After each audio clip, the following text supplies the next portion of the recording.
Well, everyone, this is a video intended to give you an update on what is a closeout plan, or what we often refer to as a transition plan. What are some of the key components to it, and where are we in the process? So this will not be providing lots of detail on the specific steps, but instead a chance for you to understand the general process. So one of the things you'll notice here is that CRS has what's called Compass. And Compass is CRS's project management standards. So the way it looks is just like a potted plant. You have design, project startup, implementation, and closeout. And for each one of these, you have different standards. So for example, here we have 5 standards in design. Yeah. We have others for startup, implementation, and then closeout. So when you click on one of these, you'll notice that you'll have a standard, and then that standard will tell you things like what phase it's in, any operational things, money, human resources, and then anything on terms of especially donor relations, I believe that's for. Now it's going to then give you an option here of action points underneath that, and let's click on this action here. Once you click on that action, it gives you additional information. Again, it tells you this is around closeout, this is operations, money, HR, and donor engagement.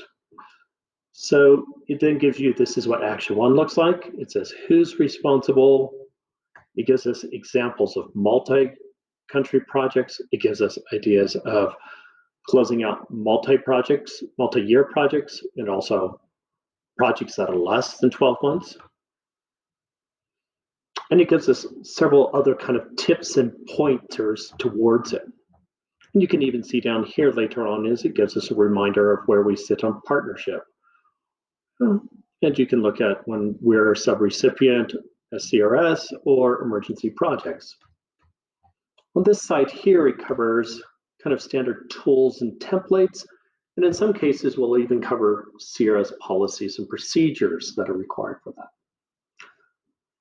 So as you look at this, you can also go back to your original kind of site here, and you'll see you can even go and do things like clicking for closeout.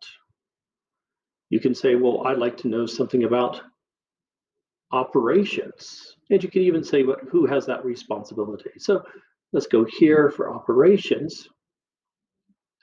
These would be the key responsibilities that they would be involved in somehow. It allows them to sort what they need. Now, CRS has simplified this, and we have further modified it by using a checklist. So what this checklist now tells you is the same thing, which is what was the category, what standard it was, any subcategories it may have, any action points that come out of it, and then we've added these additional ones, such as, is this relevant to us? Which phase it would be. So we can think of phase as if we were to close in January 2022, as each phase is a quarter. Now, if we finish earlier, then we may need to adjust this accordingly, but it helps us sequence the events. Does this involve the partner? Is there a responsibility of the partner in this case? I'm going to unsort this here so you have a better sense. So who that may be responsible, who needs to support them. And then we also have here for CRS, who is our primarily responsible out of our transition team. We'll talk about that. And this gives us other ideas of requirements and who needs to do what. And then we actually have the status. We use a 25, 50, or 75%. And then we have the comments, and then if we have a means of verification or the location of any document that shows that we have kind of addressed that comment. So again, this is one way that we're organizing our keeping track. But we're also developing or have developed a transition team, which consists of myself as chief of party, the deputy chief of party, the finance staff, Yom, and Neil, and the person who is coordinating it is our project assistant, Jilligal. Now, I also think it's worthwhile to point out is that we're also looking at how can we do some online tracking, and for staff that have available this, that's fine, primarily the CRS staff, but we will provide this as we move forward. In addition to the Excel sheet, we are looking at how we can use Microsoft Planner, and then you can get a sense of what are the different activities and who needs to participate in this. Right now, this tool is available only to staff that actually have a license for Microsoft 365, and we'll talk about that for those who don't later on. So some key things for us to remember is that we will be having several deadlines around, idea, around some of these categories, such as financial, human resources, partnership, supply chain management, programming, compliance. These are our general categories, and for each one of those, there is an activity we need to do.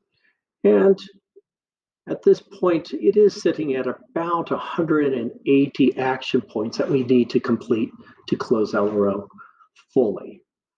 So if we do not close early, if we close in time on January 2022, it means that many of these activities will be completed. So we'll be providing more guidance to you as it's relevant to your job, but this is a quick overview of when we talk about the transition team, or you may hear the term closeout, that you're aware of what resources we're using, and then also how you may be asked to participate in closing a particular action. Thank you very much.